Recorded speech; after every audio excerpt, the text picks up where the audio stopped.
네, 우리 인사합니다. 할렐루야 샬롬 하고 인사합니다. 할렐루야 샬롬 샬롬 샬롬 샬롬 샬롬. 하나님 사랑합니다. 여러분 주 안에서 사랑합니다. 오늘 잠언 12장 24절에서 13장 8절까지 우리 합독했습니다. 부지런한 사람과 게으른 사람은 어떤 사람인가, 우리 반어법적으로 항상 이렇게 비교하는 그런 말씀을 지금 계속 우리가 보고 있습니다. 악을 꾀하는 자 12장 2절이죠. 선인과 악인의 차이는 창조의 목적대로 사는가 살지 않는가에 있다라고 12장 맨 앞에 말씀하고 있어요.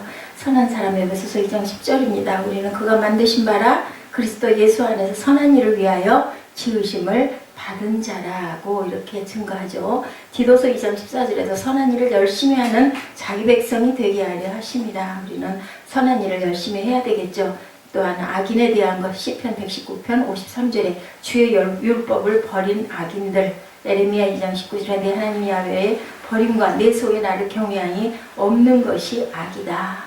가인과 아벨을 우리가 보면 우리가 쉽게 이해할 수 있을 것 같죠. 사람은 이의 열매로 말미암아 복록에 속하고 그 손이 행하는 대로 자기가 또한 받는다. 부지런한 자의 손은 사람을 다스리게 되어도 게으른 자는 뭐한다고요? 불임을 받는다라고 12장 24절부터 말씀하죠. 근심이 사람의 마음에 있으면 그것으로 번뇌하게 되니 선한 말은 그것을 즐겁게 하느니라. 게으른 자는 그 잡은 것도 사냥하지 않는다. 또한 지혜로운 아들의 훈계, 거만한 자는 꾸지람을 즐겨 듣지 않는다라고 이렇게 말씀하죠. 지혜와 우리가 거만한 자들은 어떻게 다른가? 부지런한 자의 손은 결과가 어떻게 되는가? 이 부분, 두 부분을 가지고 저희가 함께 묵상해 봅니다. 게으른 사람이 있고 부지런한 사람이 있죠. 보면은 게으른 사람과 부지런한 사람 뭔가를 할 때도 아주 속이 답답하게 느리고 게으르고 자기가 해야 할 걸 하지 않습니다. 어찌 보면 이들은 굉장히 다르죠. 근데 어떻게 보면 너무나 똑같기도 하다. 무엇이 다르고 무엇이 같은지 우리 한번 살펴봅니다. 우리가 부지런한 사람의 편에 서도록 말씀을 살펴봐야 되겠죠. 부지런한 사람, 게으른 사람의 같은 점과 차이점.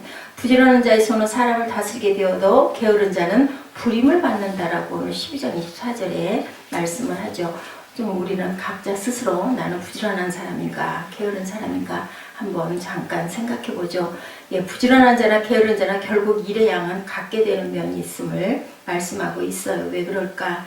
게으른 사람은 가난하게 되고 가난한 노예나 종으로 떨어지게 만든다라는 거예요. 그래서 결국은 불임을 받아서 남의 일을 하게 되니까 더 일을 많이 하게 되죠. 어때요? 우리 속담에 보면 호미로 막을 것을 가래로 막는다라는 그러한 속담의 생각이 납니다.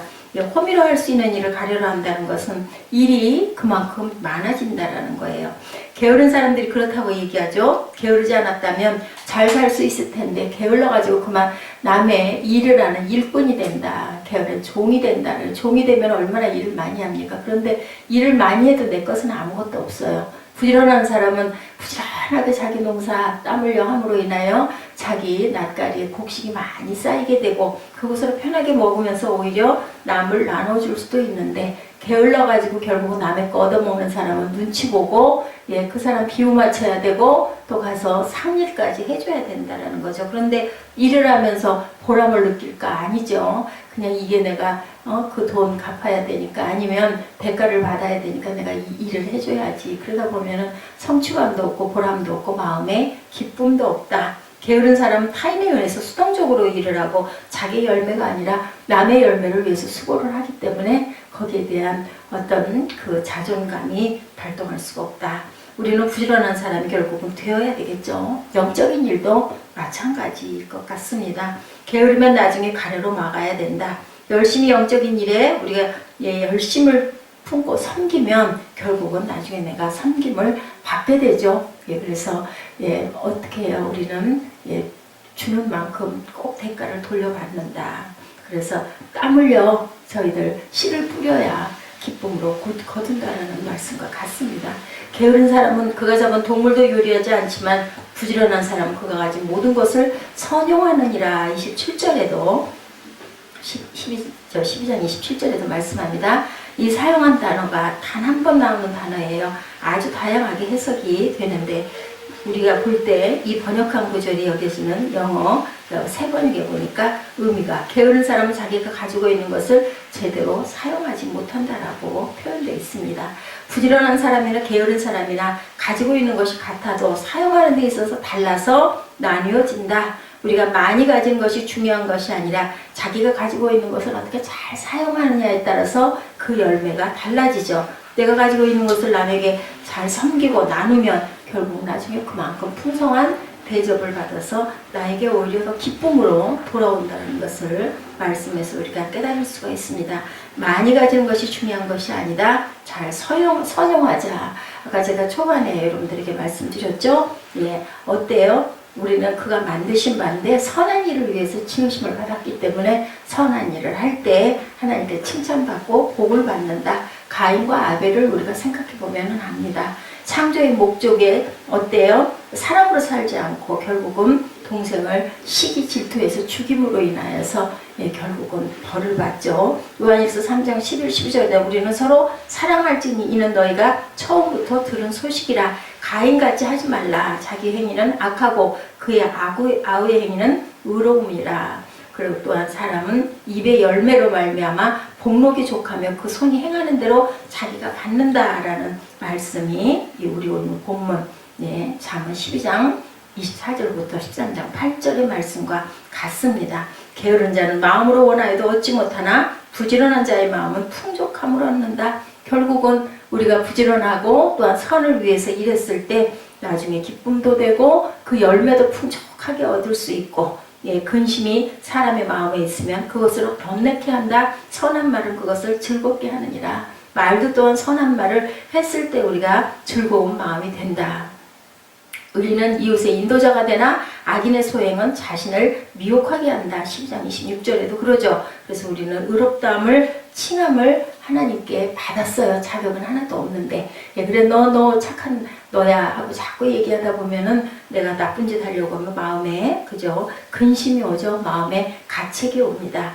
게으른 사람의 특징은 근심이다. 근심할 시간에 부지런히 뭐를 해야 될까요? 기도해야 되겠죠. 근심할 시간에 하나님의 지혜를 구해야 됩니다. 근심할 시간에 우리가 뭔가 그죠 이것을 탈피해 나갈 노력을 해야 되고 우리가 근심하고 걱정할 그때 내게 부족한 게 뭔가 내가 해야 될 것이 무엇인가를 생각할 줄 알아야 된다. 근심이 들 때 근심하고 있는 사람은 영적으로 게으른 사람이다. 뭔가를 하려고 하지 않고 한탄만 하고 앉아있는 거 아무런 그죠 그걸 소리로 인하여 무슨 열매가 얻어질 수가 없습니다. 오히려 내 마음이 자꾸 주저앉고 가라앉고 아무것도 하고 싶지가 않죠. 그런 사람들 계속 그냥 아유 잠이나 자자. 근데 계속 잠만 자고 있을 수는 없어요. 나중에는 잠도 오지 않습니다. 근심한 사람, 영적인 게으른 사람은 자기 자신을 번뇌케 하고 짓누른다 라고 말씀하세요. 그래서 너희들은 염려하고 근심하지 마라. 그렇게 근심함으로 너희들이 키를 한 자를 더 할 수 있겠느냐. 내일 일은 내일이 근심할 내일에게 맡기라고. 그리고 오늘은 우리가 기뻐하라고 말씀하고 있죠. 기쁜 열매를 거두어야 되겠죠. 사람이 다운되는 것, 영적인 부지런함을 발휘해서 기도하다 보면 찬양하다 보면 우리가 힘이 나죠. 아유, 다시 한번 도전해보고 또 노력을 해야지. 어떻게 또 이거 극복해야지 이런 마음이 듭니다. 기도할 때 우리의 마음이 바뀌게 되죠. 성령께서 대신 기도해 주시기도 하고 위로해 주시기도 하고 또 귀한 하늘의 지혜를 주시기도 합니다. 또 누군가가 생각나게 하기도 합니다. 우리는 세상에 살기 때문에 혼자 살 수는 없어요. 누군가 도움도 받고 조언도 받고 그죠? 답답하고 힘들 때 믿음의 동역자들이 필요합니다. 기도할 때 우리 마음이 이렇게 따뜻해질 수 있는 것 우리 주변에 많은 씨 뿌림으로 인하여 평소에 그래서 우리에게 도움의 손길들이 있게 하는 그런 것도 아주 귀합니다. 근심에서 나오는 부정적이고 괴로운 말보다는 기도에서 나오는 선한 말, 부드러운 말, 창조적인 말, 비전 앞을 바라보는 말을 해야 되겠죠. 그래서 기쁨을 회복하고 기쁨의 단을 거둬야 되겠죠. 무엇으로부터? 우리 언어에서부터 그렇게 해야 된다. 영적인 부지런함을 가진 사람은 이렇게 기뻐하는 곳까지 달려갑니다. 기뻐하다 보면은 힘이 나죠. 소망도 솟게 됩니다. 영적인 부지런함이 있는 사람은 결국은 근심을 바로 기도로 바꾼다. 행함이 있는 믿음이어야 한다는 거죠. 부지런함과 게으름은 처음에는 같은데 나중에는 이렇게 엄청난 차이가 긍정과 부정으로 나뉘게 되고, 그죠? 내가 올무에 빠지게 되고 그 덫에서 헤어나올 수 있는 힘을 받는 하나님의 자녀가 되는 거죠. 하나님이 주신 땅을 소중하게 살기 원하는 사람은 결국은 영적으로도 육적으로도 부지런해야 된다. 우리 근면함과 부지런함, 그리고 선한 행동, 선한 말, 그래서 우리가 하나님이 축복하시는 기쁨을 누리고, 그리고 또한 오늘도 힘차게 일어나시는 귀한 하루 되시기를 주님의 이름으로 축복합니다. 기도하시겠습니다.